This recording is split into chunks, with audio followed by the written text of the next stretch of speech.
Hey everybody! So I am back for Inquisitorial Q&A episode 2. Thanks everybody for submitting comments for this week. I'm really happy with the way the Q&As are going so far. It's actually been a bit of fun for me, and there's not been like a total lack of questions, so I actually enjoy that. So I have, for many of you that watch the channel, I've been had a bad case of the flu that I'm pretty much over, but I have this sort of vestigial hyperreactive cough that I have that I can't seem to get rid of very easily. So I'll either cut from the film if that happens, or I'll just try to work through it as best as possible. And so I'm just sitting here just going to drink a cup of coffee while we do this. And yeah, so let's just get started. First question is from Idic Beer. Great video. Looking forward to the Hobby Block video coming up, and that will be coming up soon. So World Snooker Champion Cliff Thorburn is from Canada. I am wondering what the snooker scene is like there. Are there many clubs, and have you ever played? I've never played snooker before.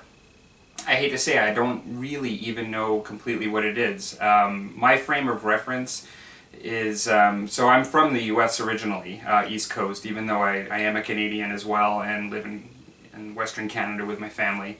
But I grew up playing 8-ball, we would call it pool, and then there's also this game that I never played, but I heard it's referred to as billiards. Sometimes people refer to pool as billiards, but my understanding is that it's a very specific game, billiards.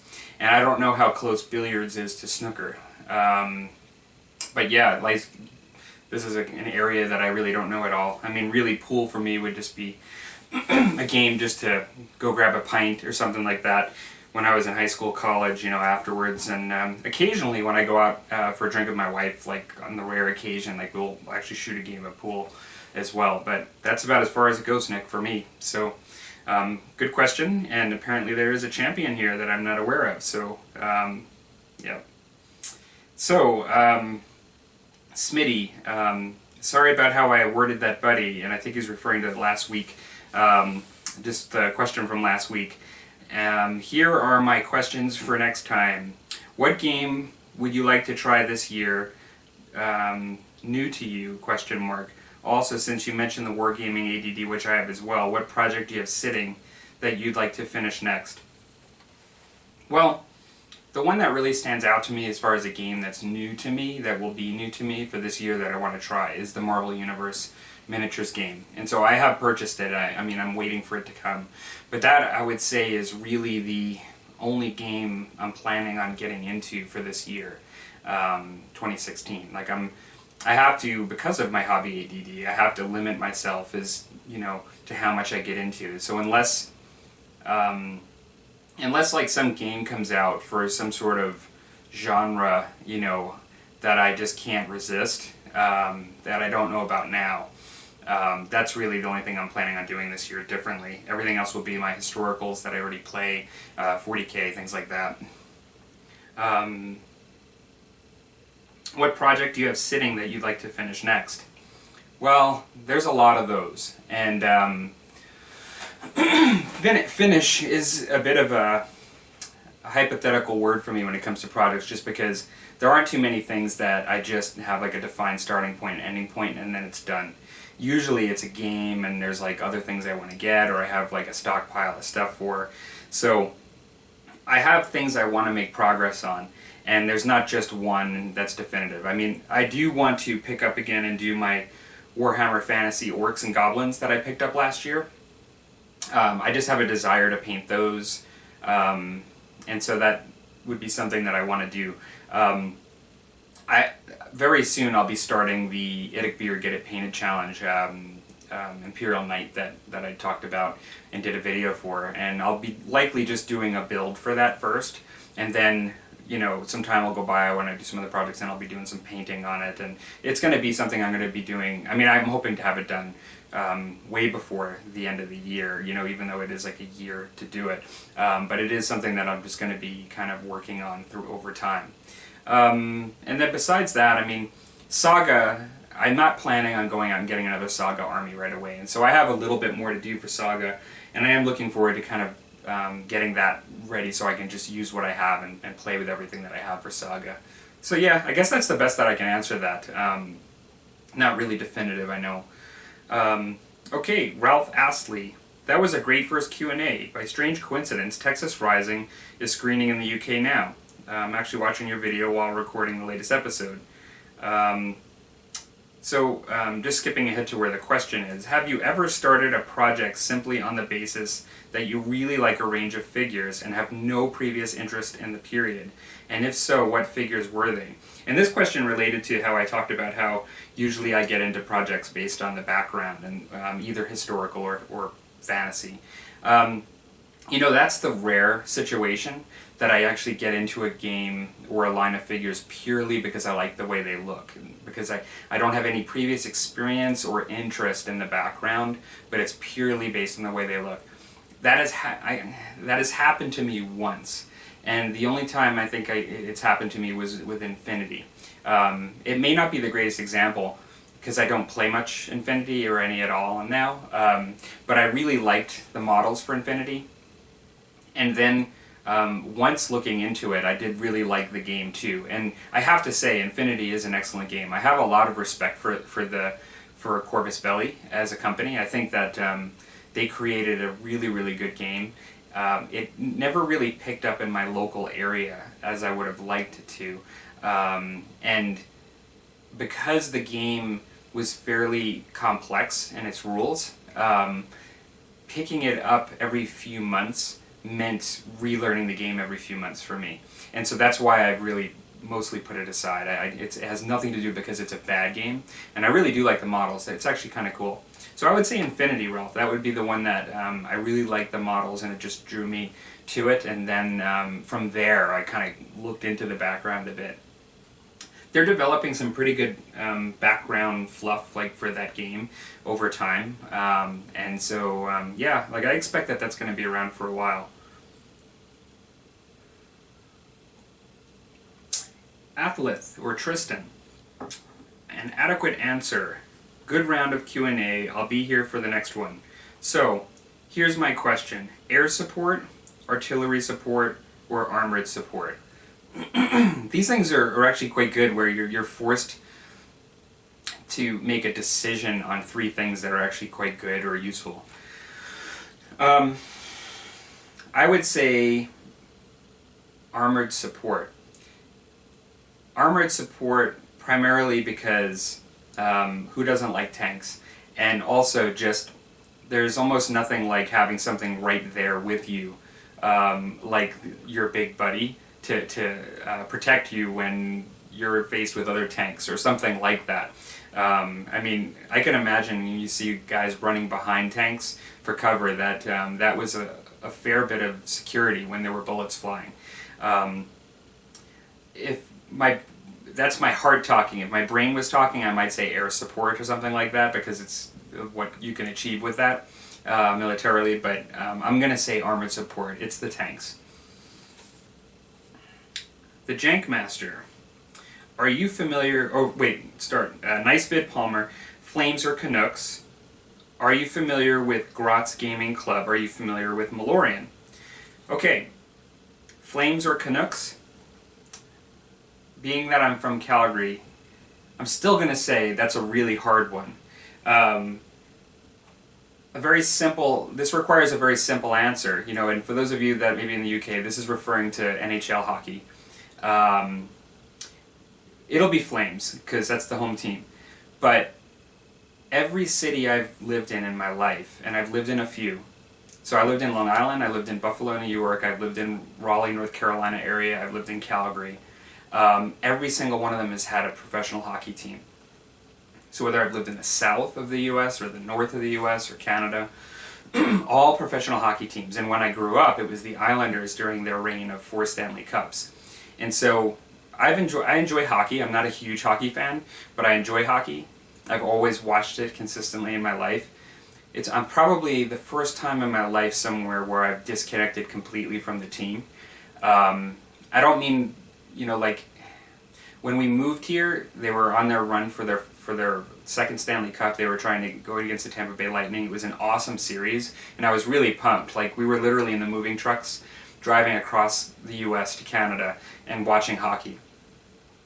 After that, it just was a downhill spiral for 10 years of hockey with the Flames. It was just really difficult to remain a fan and just remain interested in the team at all. And I pretty much stopped watching hockey altogether. I don't really watch hockey that much anymore. And so I always have rooted for the home team. When I was in Buffalo, it was for the Sabres. When I was in North Carolina, it was the Hurricanes moved there when we were there. And I've always rooted just in spirit for the home team. And I still do, but I don't really like the Flames that much. So, and as far as the Canucks, I have no attachment to the Canucks at all. So, I suppose, some people do go behind, in Canada, the number one Canadian team at the time, or whatever, but no, it would still be the Flames. But I say that very tentatively. So, long answer on that one. And are you familiar with the Graz Gaming Club, and are you familiar with Malorian? Well, I have heard of the Graz Gaming Club, and I have watched Malorian's videos. Now, this would have been going back to last summer when I was researching Warhammer Fantasy, because Malorian had and I think he still has a channel, but I think it's based on another game now, because I think he left Warhammer Fantasy even before all of the Age of Sigmar stuff. He was a big Orcs and Goblins player, so when you would search Orcs and Goblins, Malorian stuff would come up. And after watching it for a bit, I noticed pretty soon that he's actually in my area. I was like, oh, this guy's like around here. But it seemed as if I was a little bit too late. Like, most of his videos were for quite a while before I was watching them. Like, they were kind of a bit older, and he had already left the game. I'm not sure exactly where he lives. Like, I know he's in Alberta, and I thought he was in Calgary. It sounded like from his videos that he kind of works a lot up north, which is the case for a lot of folks. And maybe commutes back and forth, I'm not sure. But I've never seen him, like, through my association at the Sentry Box, which is like the largest gaming club in the city in Calgary. Like, I don't know everybody even at the Sentry Box, but I actually know a lot of people, and I've not met him. So yeah, if I ever see him, and it's been a while since I watched the video, recognize him, I'd definitely say hello. But yeah, that's my answer to that. I don't, if I remember correctly, I thought it might have been Worm Hordes, or it's one of those, it's a non-GW game that he's playing that's fantasy. It's a big one, but I don't play it, and so I didn't really watch the channel much, besides for the Orcs and Goblin stuff. So yeah. Okay, Victor Q. Roquez, nice video, mate. I saw that you play some historical games. What's your favorite moment in the history of wargaming? So as far as history goes, I'm pretty solidly into the Black Powder as my favorite period.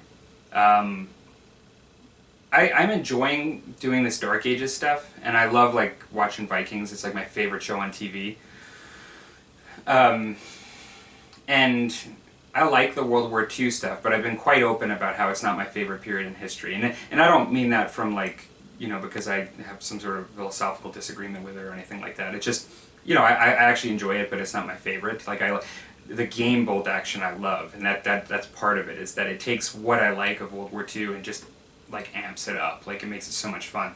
And then Saga's been fun, and I like, for a change, playing in the Dark Ages. But for me, there's nothing like Black Powder. I like that period in history. In short, like, because I talked a little bit about this before, I like the technological time period of change where you have, like, gunpowder coming into its own, and you still have effective cavalry and melee type of action in your skirmish games. And so that to me, and the strategic aspect of having to reload your guns and all of that stuff, to me, it's the best period for me. And even when I get into new games and stuff, Musket and Tomahawks, probably my favorite historical game. And in the future, I'll likely do Napoleonic Skirmish at some point, and that'll either be with a future version of Musket and Tomahawks that I do expect to come out, or it'll be with the new rules of Sharp's Practice that I hear are coming out, which I've never played the original Sharp's Practice, but I'd likely and that Sharp's Practice, the new set of rules, is meant to be used for both Colonial and Napoleonic, not just the Napoleonic. So I see that potentially in the future too. And so, yeah, it's black powder, Victor, for sure. Good question. So, Anthony Bear, and you'll have to let me know if it's beer as in drinking beer or bear. It's B-E-I-E-R. I don't want to pronounce that wrong, Anthony, but that's the way I'm pronouncing it, is bear. So, his question is, when are we going to see you paint another Castle Ravenloft mini? So, this is probably the area that I've been most efficient on my channel, because I did, during the time when I was only painting Warhammer 40k on my channel, before I even really moved into historicals, I did do a series on the Ashardalon, and it's been actually pretty popular, and I've probably gained a lot of subscribers through that, and it's probably been an area I've been very deficient to continue on. You know, I did start up a Ravenloft series, and I do occasionally do a mini, and throw it in there, so it's like as if it's limping along and it's not dead, you know, and I apologize for that. And I've also done an advanced, I think it's called the Dungeons & Dragons Collector's Edition series of miniatures.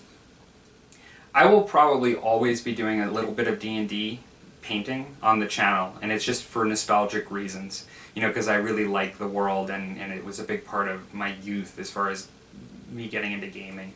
To be direct, because I'm being a little deflective here, I will do another one. I'm not even going to say that it's going to be within a certain time period, but I will do another one. I like painting the game pieces, but I've talked a bit about how I sometimes struggle with the quality on the game pieces, and so that's why I've at times even move more towards wanting to paint the Collector Series ones, because I find that they're made very well. Hopefully, for those that are into the D&D and the Dungeons & Dragons miniature game, board game, I think it's called the Dungeons & Dragons board game series, those that like that will be something that they would be interested in.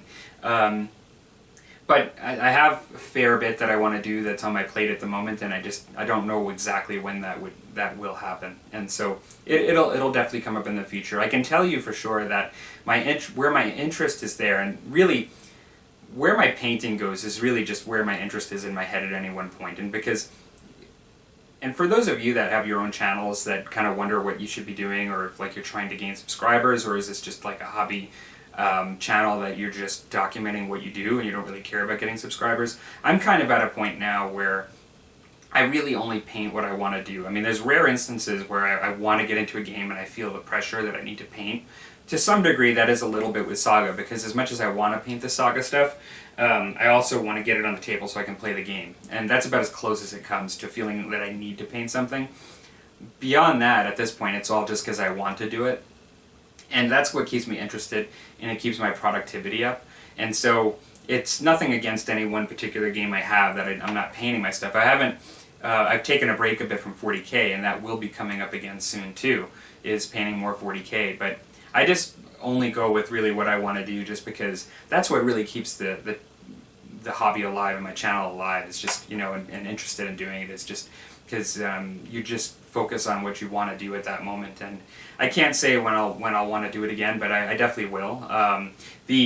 What I did, I'm rambling now, and I apologize, but whenever I go into the stores, I do go buy their the Collector's Series D&D stuff to see what's come out. Like recently they came out with a Dracolich, which really looks good. I was actually impressed with it.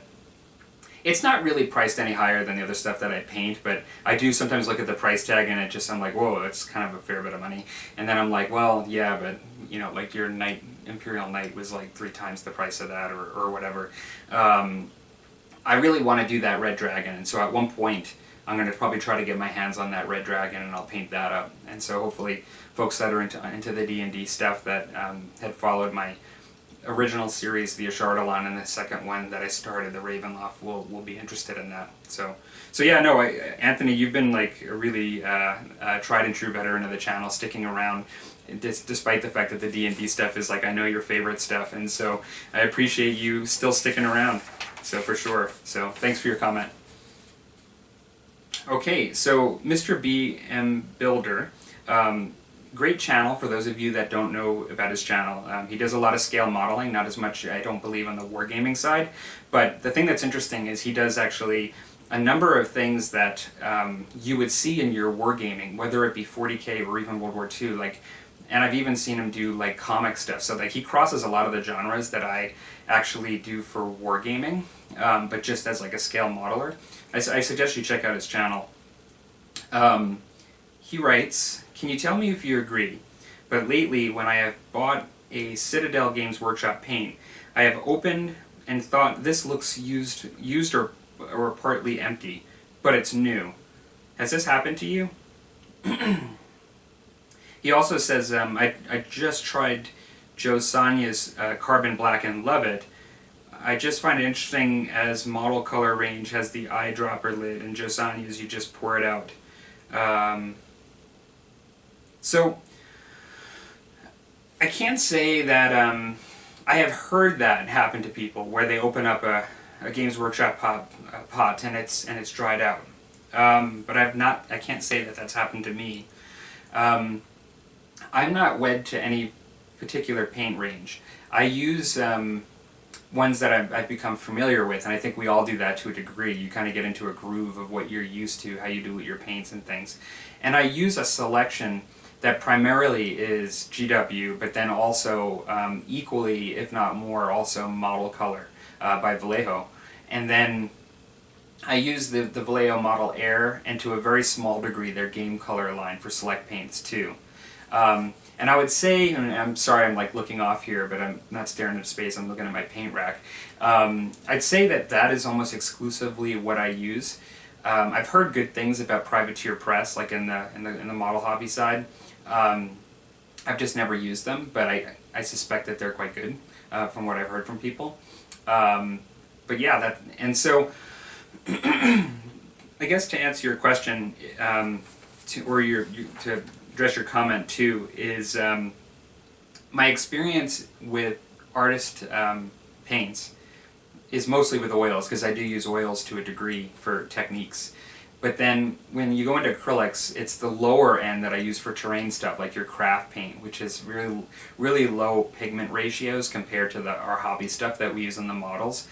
But it's great for putting like across large surfaces, just for terrain, layering it on, and just not trying to get the level of quality maybe or rich pigmentation that you get like on a model. I think that sometimes finding something that is outside of the hobby line, and oftentimes that means it's a little bit cheaper right off the bat, but it's sort of like the holy grail. I mean, if you can find something like this brand, the Joe Sonia, and you're getting like really good results with it, that's awesome. I actually don't know anywhere I can immediately get this stuff. I noticed that on there wasn't even I looked it up and I noticed there wasn't really, because I actually saw this on your video. You talked about the Joe Sanja paints on your video, and I looked it up then on eBay, and I noticed there was a certain amount of availability, but not a tremendous amount. And then I noticed in my city that there's an art store like somewhere deep in downtown that actually carries it, and I never go by there, but I thought like I could maybe stop by there and pick some up.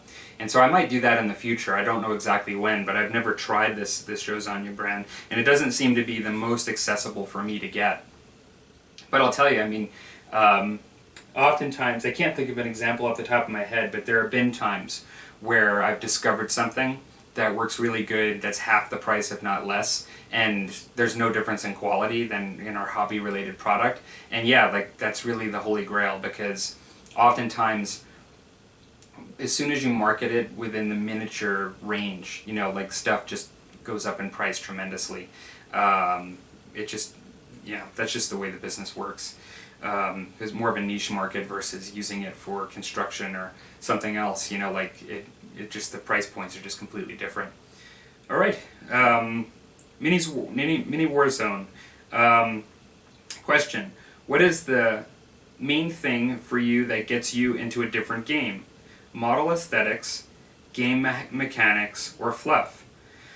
Well, I'd have to say fluff is the thing that always gets me into the game, because if whether it's history or whether it's like a fictional environment, that's the first thing that piques my interest in the brain. Is it something I identify with? Like, do I like that kind of world, that universe? Is that sort of what I want to get involved with, And from there, the next thing is immediately model aesthetics, because and in some cases I might see the model first, but for me to really consider it, I'm going to be asking myself, what universe is this? Like, what does this belong to? But then it's model, the miniatures. I have to be able to want to paint those miniatures. And so the miniature quality and the sculpting will really determine whether I get into it, but it's the fluff that first makes me even look at it. But then last, like the game mechanics is funny, because game mechanics is really what keeps me playing a game. Because really, you can like get the models and you can paint it up and you can really like it all, but if you're not having fun with the game, then yeah, like you've done it all and then it ends up on a shelf. And so I used the example for bolt action earlier, and I would say the reason why I come back to bolt action is it's a really fun game, and it keeps me playing the game. I look forward to playing another game of it. And so yeah. Okay. TA2 for you. Tattoo for you. Awesome Q&A. Love learning about folks and creating an awesome community. How do you explain the hobby to a muggle or non-nerdy person? Interesting. I would say in most cases I try not to. And it's not so much about being embarrassed, because look at me, like I'm on the World Wide Web, like with my face here, and I'm clearly not totally embarrassed about what I do. I'm not embarrassed at all about what I do. I actually love this hobby, and I enjoy it. But like for somebody that is just completely, I don't think at all would relate to little toy soldiers on the table and pushing them around, and saying pew pew pew, or just the whole idea of the traditional hobby of the war game that goes back so long ago, simulating warfare on the table, which is everything from a military perspective to, just as an activity, a game, that's an old thing.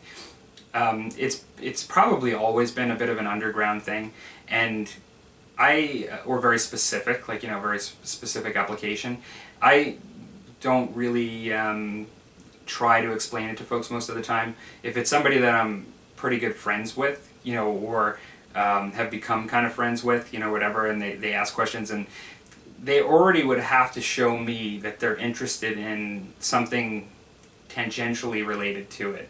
So if they like history and like World War II and they're really into it, and I'm kind of become friends with them, or I get to know them, then I might actually talk about the modeling aspect and like the World War II. If they're really, really into comic books, like they love the Marvel movies and all this stuff, then I might talk about painting up a scale model of something, and it's something they can relate to. But if they have like absolutely no connection to any of it, then I generally wouldn't even try, because it would just, for me, be a bit of an uphill battle, and I'm not really like looking to recruit people to play with, like from folks that don't play at all or have any interest whatsoever. Like I'm not, like I have enough folks that I play the game with that I'm not like desperate to talk about my hobby with people that don't really know anything about it. So, and I'm not saying you are TA2 for you. But yeah, I don't generally bring it up because it's just a lot of work. But having said that, if people do kind of show an interest in anything tangentially related, then I'm pretty talkative and it may actually come out. And in those cases, what I usually would do is I usually start with the historical stuff, and I hate to it's harder for people to understand Warhammer 40K. Like, I usually don't just come out and try to explain Warhammer 40K to somebody, because it's sort of like, you know, there's just almost no frame of reference for most folks. Like, you could say, it's, you know, like, it's space, it's like, you have to go into so much depth about, there's so much, like, fluff to the universe, that it's just a really hard starting point. It's so much easier for me to say, I paint up, like, historical miniature models, you know, or something to that effect, and people just immediately grab onto it. And if they're interested and then they kind of engage me in the discussion, then I might say, yeah, well, you know, I do sci-fi too. Like, and that would be like the 40K stuff, and I might talk about that as well. Part of the thing too is I don't live in the UK, and I know you don't as well, but for folks that live in the UK, and maybe folks that live in Britain, or, you know, that could actually comment on this, but I think that the brand of, like, Games Workshop and Warhammer probably comes to the tip of your tongue a bit faster. Like, you probably know about it a bit more if you're from there, because that's where the game was created, and I expect that in British pop culture it might have a little bit more of a presence than in other areas of the world. So, yeah. So, I don't think I've missed anybody's questions, and if my voice has been shaking a bit, I apologize. I've had this, like, cough ready to come out for, like, the last 10 minutes. And I've just been trying to control it, which is extremely uncomfortable. But I wanted to do the Q&A because I really enjoyed the last one, and I really appreciate everybody's questions. And I want to try to get them out, like, sort of in the beginning of the month, and I might be coughing for another month, who knows. So, alright everybody, that's the second episode, and by all means, please leave more questions for next month. Cheers everybody!